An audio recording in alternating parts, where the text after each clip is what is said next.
On the quiet street with the sugar maple trees and the perfume lilacs, the Carter house looked like happiness.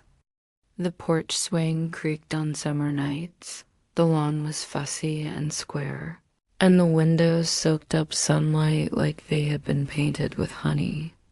Neighbors waved at Elena, sometimes at Daniel too, though he was often a shadow behind the glass, a late figure crossing the lit room. On a Tuesday in early spring, Elena stood in the kitchen wearing the apron with a strip of faded lemons along the hem. She was not an apron person. The apron was an apology to herself for caring so much. The timer on the oven ticked, and the radio murmured about weather and baseball scores. She checked her phone for the third time in 5 minutes, running late again. Big deck for the Finley account. Don't wait up if you're tired. Gee, she wrote back, be safe. Dinner's in the oven. Then she set the phone down like it weighed something and stared out the window. Across the yard, a child left hopscotch squares chalked in pastel, softening with dew. Happiness had tiny, ordinary fingerprints. So did loneliness. Daniel came home after 10, soft-footed and cologned with cedar. He kissed Elena's hair and said he was starving. They ate at the counter like students. He talked about the pitch, the stubborn client, the new assistant who could wrangle a Gantt chart like a circus tamer. He grinned a quick flash, the smile she had married, and Elena's chest warmed, then cooled as she heard a name she didn't know yet. Clara, Daniel said. You'd like her. She's sharp. Reminds me of you when you started out. Elena smiled. She forgot for a moment how compliments can be the first flicker of a match. Clara Jennings owned 6 dresses that looked more expensive than they were, a pair of scuffed boots she refused to replace, and 2 versions of herself, the steady one she wore to work, and the one who watched everything with the ache of a person who came late to love and wanted to catch up. At the agency. She learned quickly who answered emails at midnight, who added periods like bullets, who despised commas. Most importantly, she learned Daniel's rhythms. His jokes were quiet and smart. He remembered the names of interns and gave credit sideways, like he was embarrassed by generosity. He wore wedding rings like people wear old songs, habit, comfort, and a little bit of distance. They stayed late 3 nights the first week she joined the Finley account. A 4th night too. Once, after midnight, when the janitor's cart clinked past and the building hummed like a sleeping animal, Daniel leaned back and rubbed his eyes. You should go home, he said. So should you, Clara answered, and he laughed. He was the kind of married man who didn't say things he couldn't unsay. He was also the kind of tired man who didn't notice how close he stood. If someone had photographed them, then 2 banker's boxes between them, a halo of lamplight on the table, the picture would have been labeled productive, harmless, ordinary. But you can't photograph gravity. Elena taught herself to take photographs the year her father died. She needed a way to trap time and tame it. Now the camera lived in a canvas bag near the door, and sometimes she lifted it like an instrument and aimed it at a late afternoon, a bowl of oranges, a split lip of rain in a puddle. She did not photograph Daniel very often anymore. Not because he wasn't beautiful to her, he was, but because when the lens found him, he changed into someone who knew he was being seen. The man she loved best was the one who turned lights off with his elbow because his hands were full of groceries. He could not be coaxed into a still frame. Her best friend, Sophie, begged to be taken. Make me look like I write poetry, Sophie said, laughing on the park bench. She had a dimple that belonged in a romantic comedy and a wicked pathfinder's eye for gossip. She worked in marketing like Daniel, though, at a smaller firm, and kept more secrets than a church. You're already trouble, Elena told her. Shooting with the soft lens, catching wind and hair, the bright animal of Sophie's grin. Your husband's the real trouble, Sophie said, half joking. He's too handsome for suburban safety. Elena rolled her eyes. He's allergic to trouble. Sophie smirked. Everyone's allergic until they aren't. What Elena heard. Don't worry. What Sophie meant. I hope I am wrong. Late one night, the bedroom held its breath. Daniel showered. Water sang against the tiles. Elena picked up his phone to move it from her pillow to the nightstand. The screen woke like an eye. Don't forget your meeting tomorrow. You'll do great like always. Say the initial was so modest it felt intimate. She told herself she wasn't a person who pried. But the hinge of the world creaked and she opened the door. Wish you were coming with me. Do you know I'm there in spirit? Say, the emoji was a perfumed letter from another century. Elena set the phone down like it had burned her and sat in the dark with a new kind of silence. When Daniel came to bed, she said, "Is Clara good at her job?" He exhaled, easing under the covers. Yeah, best hire we've made in years. Do you talk to her a lot? In the way a person talks to an assistant, yes, Elena. Gentle, practiced patience that felt practiced because it had. Then she watched the ceiling for a long time and imagined the little cartoon kiss, hovering over their lives like mist no one else could see. It was a Thursday when Elena decided to surprise him with lunch. She bought 2 sandwiches and a tiny lemon tart because he liked pretending he didn't like dessert. Traffic made the world slow and irritable. The building lobby smelled of metal and climate control. When she reached the agency floor, she saw them before they saw her, a man and a young woman at a glass-walled conference room, leaning in too close over a laptop, laughing like they were co-conspirators in a good heist. Clara's hand touched Daniel's wrist and did not flinch away. Elena stopped with the paper bag crinkling in her grip. In movies, the betrayed storm in, shout, slam, throw. Elena did nothing so cinematic. She blinked, watched her husband's mouth shape a story, watched the assistant's smile arrive early, and then she turned and walked back to the elevator, the lunch heavy and absurd in her hands.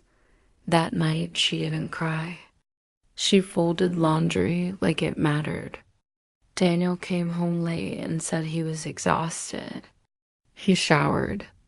They slept back to back, 2 parentheses around a sentence that would not resolve.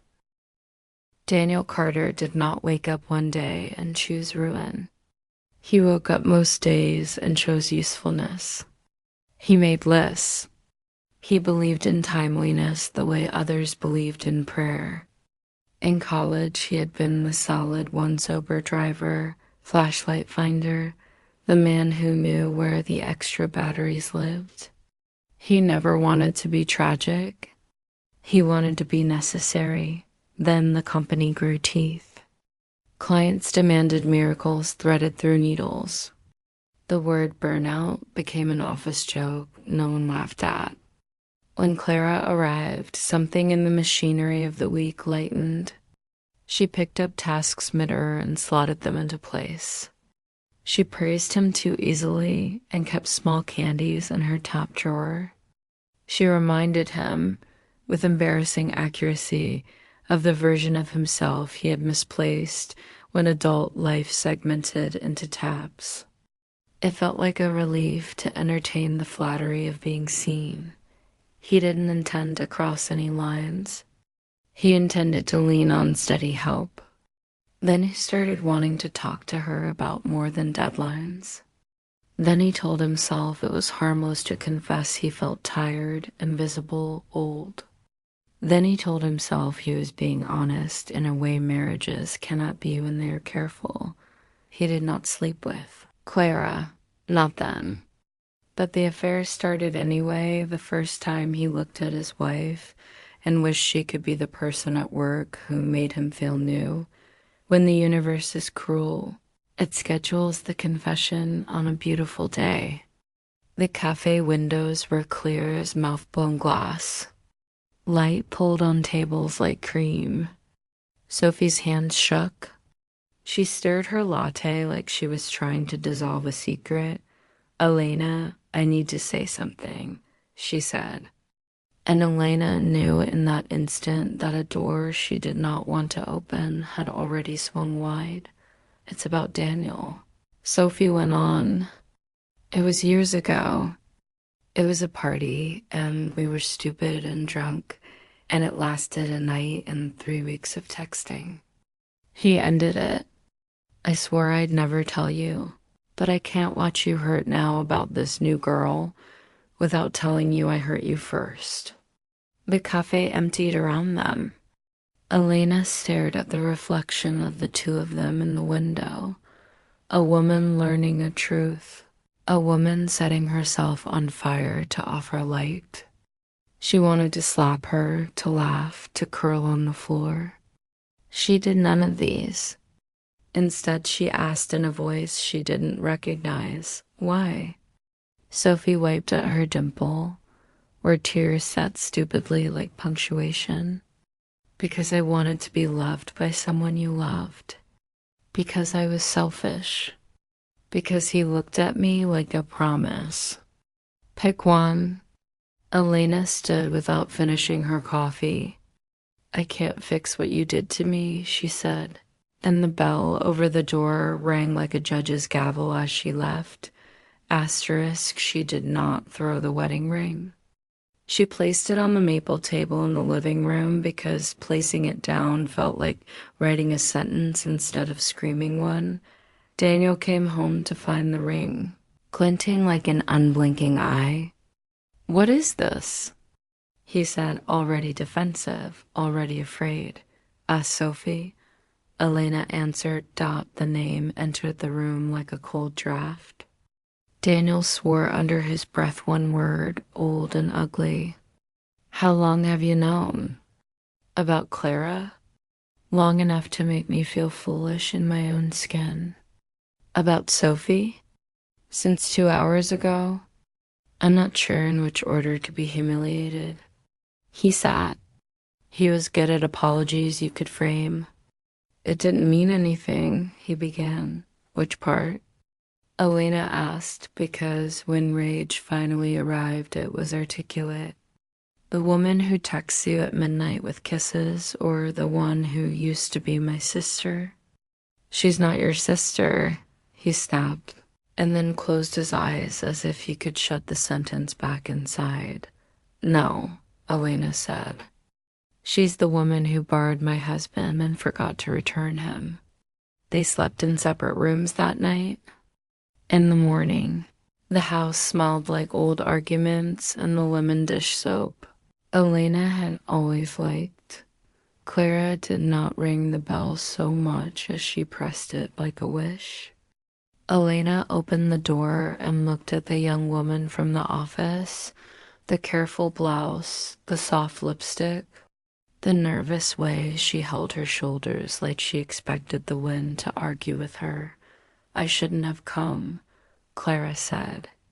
"But I can't be quiet. I didn't know he was married at first. He said you were separated. When I learned you were, She swallowed, straightened. "I ended it." "You ended what?" Elena asked, and it was almost kind. "The idea of us," Clara said. She held out an envelope. "He wrote you this. He's at a hotel." He wants to explain, but he thought he should try to not make it worse. Elena took the letter. She did not invite Clara in. She watched the young woman walk down the path and thought, here is a person who didn't invent the map, but who followed it and got lost anyway. Upstairs, Elena opened the letter. Daniel's handwriting had the decency of a good student. If you're reading this, I have become the man I promised never to be. It went on confession after confession, not of specific betrayals, but of vacated presence, of wanting to be applauded for the ordinary work of being a husband, of feeling old and invisible and needy in ways he had not said out loud. He didn't ask forgiveness. He asked to be believed about the parts that sounded like excuses because they were. Elena held the paper until the ink felt warm. Then she folded it once, twice, and set it beside the ring. 2 artifacts from a different archaeology of love. Daniel packed in the hush of night. He chose the gray sweater Elena liked and then left it folded on the chair because liking and deserving are rarely the same. He rented a week at a hotel that practiced anonymous kindness. He jogged in short loops around a park and tried to tire out the grief like a dog. He started therapy because the receptionist said, "We can see you Thursday," and he had run out of reasons to say no. Clara, for her part, requested a transfer. The agency obliged. The Finley account swallowed her replacement without remark. In bathrooms and kitchens, Whispers tried to assemble a complete picture from incomplete pieces. They never do. Sophie called 3 times and texted 8. Elena didn't answer. When Sophie arrived on the porch with tulips and guilt, Elena let her stand there and understand that flowers are poor currency in the economy of betrayal, rearrange themselves around the absence. Elena took a part-time job at the library to have something to do with her hands and her soft voice. She liked the hush that came prepackaged with purpose. She liked shelving books people would use to escape into other lives. On a Tuesday, a boy lost his mother between biographies and gardening, and Elena found them again by listening hard. You could build a new person out of the materials of ordinary usefulness.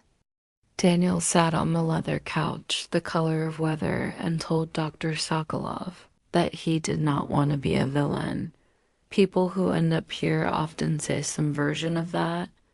The therapist replied, removing his glasses so that the word human could sit politely between them. "Tell me what you do want." "I want to feel like I'm not replaceable," Daniel said. "At work, anyone could pick up my slides and give my pitch. At home, Elena's so capable she doesn't need me. Clara made me feel..." He stopped, embarrassed. "Selected?" Sokolov offered. "Seen," Daniel admitted. "And where were you?" Sokolov asked, and the question lodged under Daniel's ribs and lived there, buzzing. The doctor did not mean geographically. He meant the version of you who could be seen by your wife. Where had he gone?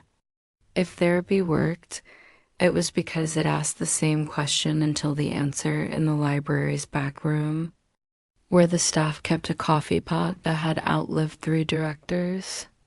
Elena drank tea and learned the Almanac of Quiet People. The woman who came every Saturday to read the local newspaper from 20 years ago and circle names as if doing a scavenger hunt for grief. The retired engineer who believed laughter is a kind of solvent and told jokes without punchlines. The teenage girl who hid in the poetry aisle and collected breakable sentences. One afternoon, an old man returned a book he had soaked in bath water. He apologized with a blush. His bathtub had insisted on mercy he hadn't meant to give. Elena told him not to worry. Paper forgives more than we expect, and she meant it. Soft peace grew in the small muscles under her eyes. The weeks turned into something that did not hurt at the edges. She took photographs again, an abandoned glove on a swing, a church reflected upside down in a puddle. Recovery has poor posture at first, then it learns how to stand. They arranged it by text. A park bench that used to be theirs when theirs meant picnic baskets and maps to other versions of the same afternoon. Daniel arrived first and sat in the shade like he was afraid to be seen in bright light. Elena walked up the gravel path with a new stillness around her. Her hair was pulled back the way she did when she wanted to feel her neck exposed to air. For a minute, they talked about the weather like people who wanted to pause time, not rewind it. I've been in therapy, Daniel said finally. I'm learning how to be a person I'm not ashamed to introduce to the person I married. Good, Elena said. It was not forgiveness, but it wasn't nothing. I want to say I didn't love her, he tried. I want to say it was a burnout, a phase, don't rehearse your defense, Elena said gently. I didn't come to be the jury. What did you come for? His voice went small, to confirm that you understand the size of what you broke, she said, and to tell you I'm not going to spend the next 10 years worshiping at the altar of our failure. We were good for a long time. Then we were not. Both are true. He nodded, and his face did a thing like relief and mourning at the same time. I won't ask for another chance, he said. But I hope the version of me who can be trusted again exists somewhere in the future, even if he doesn't live in the same house as you.